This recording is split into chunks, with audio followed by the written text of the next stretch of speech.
You ever yawn just because someone else did? Yeah. Welcome to the world's laziest pandemic. Yawning is weird. You're not tired, not bored, but suddenly, boom, yawn attack. Why?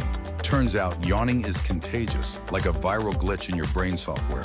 When you see someone yawn, or even hear or read the word yawn, oops, your brain's mirror neurons kick in. It's like your brain goes, oh, we're yawning? Cool, I'm in. Some scientists think it's about empathy. Like if your friend's tired, your brain's like, solidarity, bro. Or maybe your brain just loves copying dumb stuff. Either way, yawn, you just did it again, didn't you?